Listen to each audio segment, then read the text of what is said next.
Hi guys, welcome back to my channel. For Thanksgiving, I took a road trip to Asheville, North Carolina.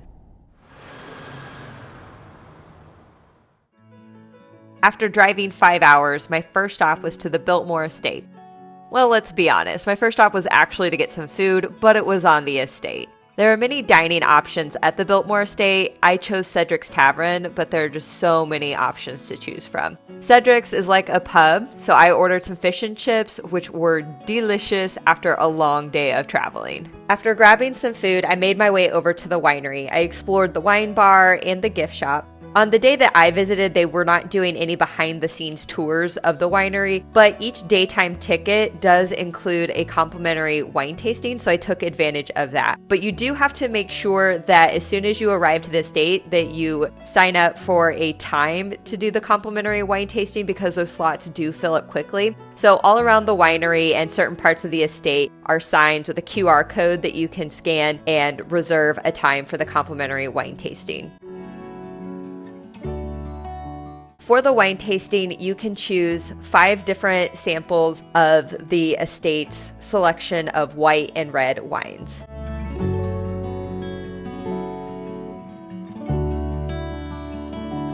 And here I am chugging my last glass because I'm about ready to miss the sunset outside.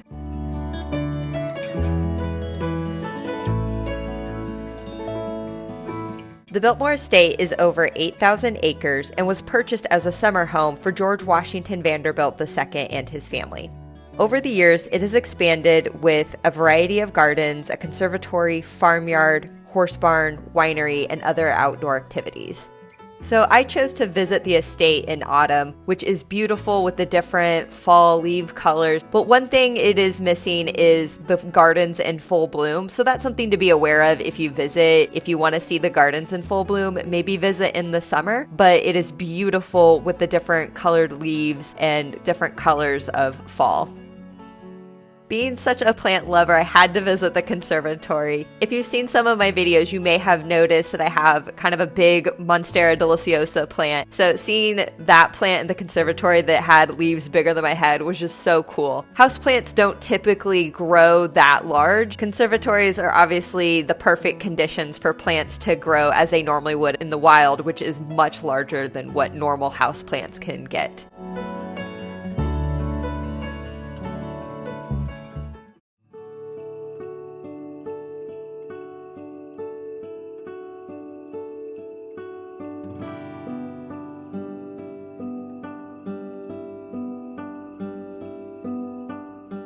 So my entry into the house was at 5:45. This gave me the perfect opportunity to catch the estate at sunset, which is so beautiful. The estate is gorgeous at the golden hour. Now, because I'm touring the Biltmore Estate in November, they have decorated the house for Christmas. You have 2 options for tickets. You can choose the traditional daytime ticket, which is a little bit cheaper, or you can choose the candlelit tour that's in the evening that's a little bit higher price point for the ticket. The house was completed in 1895 and is similar to what you would see on the show Downton Abbey. There's 4 floors. The entry level serves as the entertaining floor, so it houses a billiard room, banquet hall, and salon. The second floor serves as the family's bedrooms, and then the third floor houses the guest bedrooms. All the way in the basement, you'll find the recreation rooms with the gym, the bowling alley, and swimming pool, along with the kitchen and the laundry room and servants' quarters. I think the candlelit tour was beautiful. Having it fully decorated for Christmas and just the ambiance of the Christmas lights made it a unique, beautiful, cozy experience.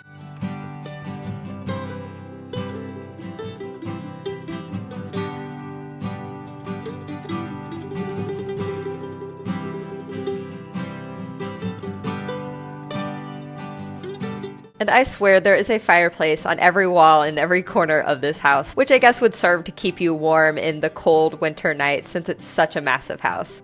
I could only imagine when the Vanderbilt family was living in this house, having it all decorated for Christmas, that it really got you in the holiday spirit and wanted to celebrate with friends and family and just cozy up by a fireplace to keep warm from the cold winter nights.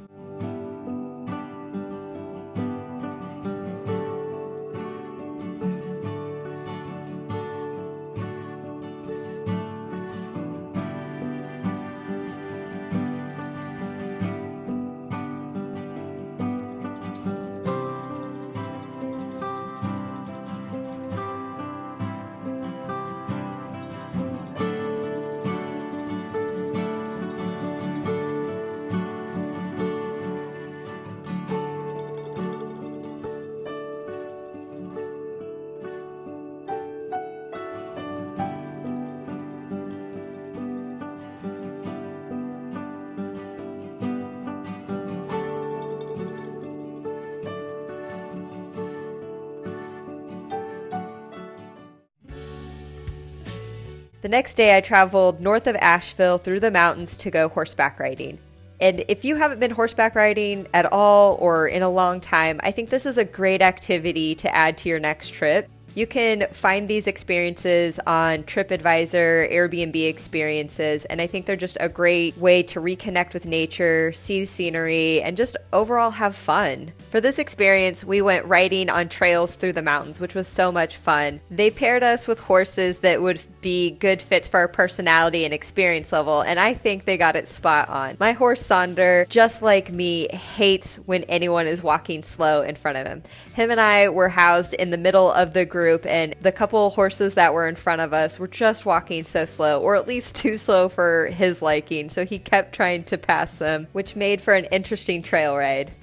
After horseback riding, I went to explore downtown Asheville, which has an abundance of coffee shops. I went to the famous coffee bus, but there was such a long line and it was so cold outside that I decided to skip that coffee shop and go to a different one. I went to Asheville Chocolate and did not have a line, and I was able to get a coffee and just relax and warm up after spending all day outside with the temperatures dropping. It started getting cold. Once I had warmed up, I explored a little bit more downtown, went to Mass General Store, which is a great store to find food, apparel, outdoor gear. This store has been in operation since 1883. I think this is a great store to find unique gifts for that hard to shop for person in your life.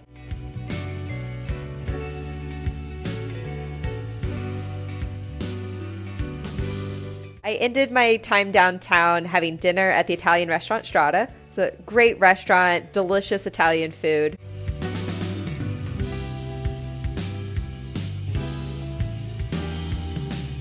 So I hope you enjoyed exploring Asheville, North Carolina with me, and I will see you in the next video.